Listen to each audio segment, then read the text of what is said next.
All right, welcome back to another review. Today we're going to be doing the Glenfiddich 15, but first a little bit of house cleaning.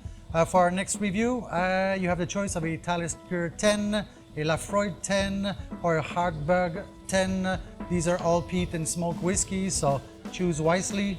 Like I said, today is the Glenfiddich 15. As you may know or not know, I'm actually a big fan of the 12. I think it's my go-to whiskey when I'm inside an airport or something like that. It's not expensive, it's quite nice, it's straight up whiskey. I think for a 12, it's a perfect bottle if you don't want to ask too many questions while you're drinking. This is 40% alcohol. It's a bourbon sherry cask and a virgin oak cask. It's the Solara system that they call. Basically, they have giant cask where they're going to mix everything inside and let it mature there for a few years. Let's have a shot at this. It's already open, perfect. Let's see what's up with this. To be honest with you, I like the Glenfiddich company. I think the 21 rum cask, the 18 reserve, it's quite nice. The 12 sherry, well, it's just a sherry bomb. Let's see what's on the nose here. It smells young. Smells like cinnamon. It smells very young. Doesn't have much nose actually. At 40% content alcohol, it's not very overpowering, of course, because I reckon there's mostly not enough alcohol in this. Let's have a sip of it.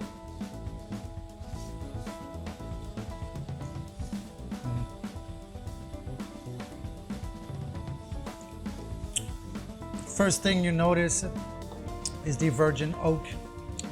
There's like an oak attack, which is not unpleasant. You get a bit of sherry in there. It's not like a sherry bomb though, it's not crazy like that.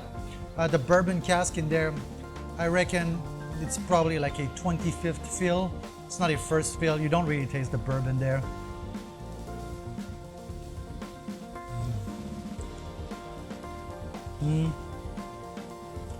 The alcohol content is so low that you don't really feel a bite after. I would say maybe a little bit of cinnamon, a little bit of ginger at the end. It's not very hot, it's not very spicy. Again, you taste the... let me check something. I'll check something for you. I have a bottle of 12 here. I feel like the 15 is very young. It doesn't taste like a Balvenie 16 or even a Dalmore 15.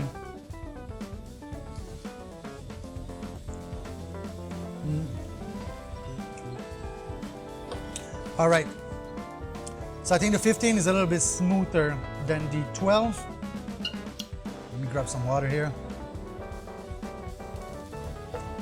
How much did I pay for this? I think I paid what? I paid 35 bucks for this. How much did I pay for this? I paid 28 bucks for this. Well, first things first, it's not very expensive for a 15. I think it's really bottom of the price tag for a 15 or a 16. I find it very bland, to be honest with you. I feel like it's missing something. Yeah. If you let it open a little bit like I just did, it's a little bit more buttery. It doesn't have much legs either. I think it's like a medium body to light body, a scotch. Some more water.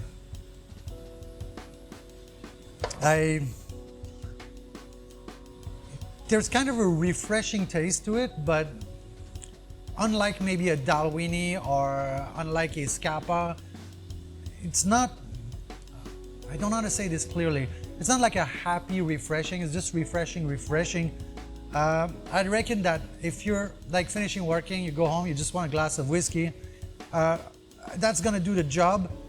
I was gonna say for the price though, stay with the 12, but since the price is not much higher, I'm not sure what's the added value. I'll do the 12 again because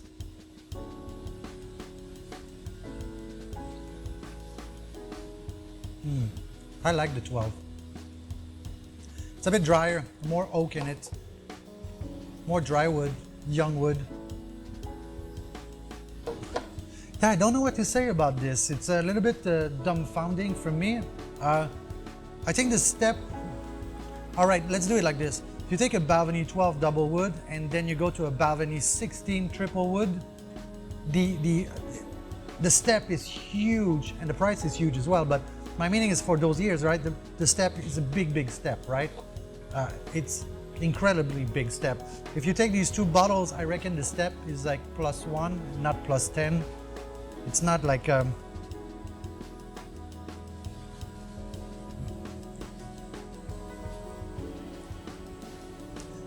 it's smooth, but again, you get that spice in the back there that reminds you that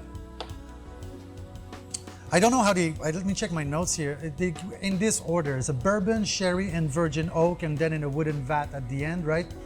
I reckon the bourbon cask was because it was the first one, so the emphasis on this, on the nose of this or the taste of this, was not put on the bourbon flavor, the caramel, the toffee flavor. The second one is a sherry cask. I think that was not a first fill for sure. It's probably like I'd say 10th refill, because you don't really feel the sherry. It's dry, but not like an over sherry dry flavor or sweetness. And then at the end is virgin oak. Meaning it's a virgin cask, there was nothing in it before. That's pretty much what you taste. It's an oak attack. Does it have its place? Yes, it does. And at the end, they say they mix everything in a big wooden vat, which is a giant, like this high, like keg. Yeah, it's I don't want to say disappointing because it's not a bad whiskey.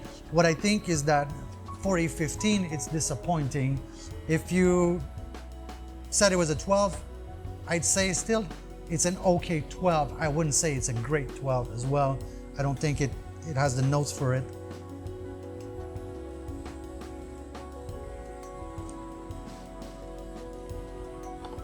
To make it simple, you're throwing a wedding, you have like 20, 30 tables. At this price, great bottle to put on the table. There's a 15 label on it, so you don't look too cheap. I think it's okay. The flavor is okay. There's no smoke, there's no peatiness. You can have a conversation and drink this. At a cigar, with a cigar, the poker game, I reckon it would be a missed opportunity. Nobody's gonna be impressed with this. I don't think it's suited for that. Rainy day, cold day, again, not enough character, not enough flavor, not enough smoke in it to be good for that. Mix it with Coke, probably. That'd be a high-end mixer. Yeah, here's the problem where I'm at right now is I don't have anything great to say about it, and I don't really have nothing bad to say about it. It's not garbage whatsoever, but it's not great either. It's kind of floating in the middle there. For example, the Glenfiddich 12, it's always my go-to bottle when I'm in a bar in a hotel and I'm not sure what's on the menu and the prices are wrong, right? I always go back to this bottle because it's classic. I know what's up. It's a neat whiskey. It's a clean whiskey. You don't ask many questions. This does the same thing as this, but at a different price bracket. So yeah, so for a 15, a little bit disappointing. I'd expect more from this company, especially their 18, 21, and even 30 are fantastic whiskeys. We'll do a review on those at one point. I think I did a review on 21 already, so check it out. So yeah, let's finish this and I'll give you my conclusions.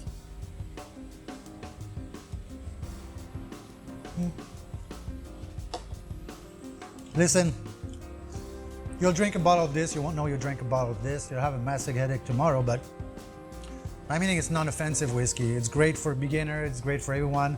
The little spice, the gingery, cinnamon at the end is fine. It's a fine bottle. It's not a great bottle, it's not a bad bottle. So anyway, like I told you before, our next review is a Talisker 10, Lafroy 10, or Hartberg 10. You choose a bottle. I know not many of you watch my videos to the end, so basically, pretty much whatever you write down in the comment section is what's going to happen for the next review, so don't be shy. And on this note, I'm gonna finish the 12 as well, and I'll see you next time.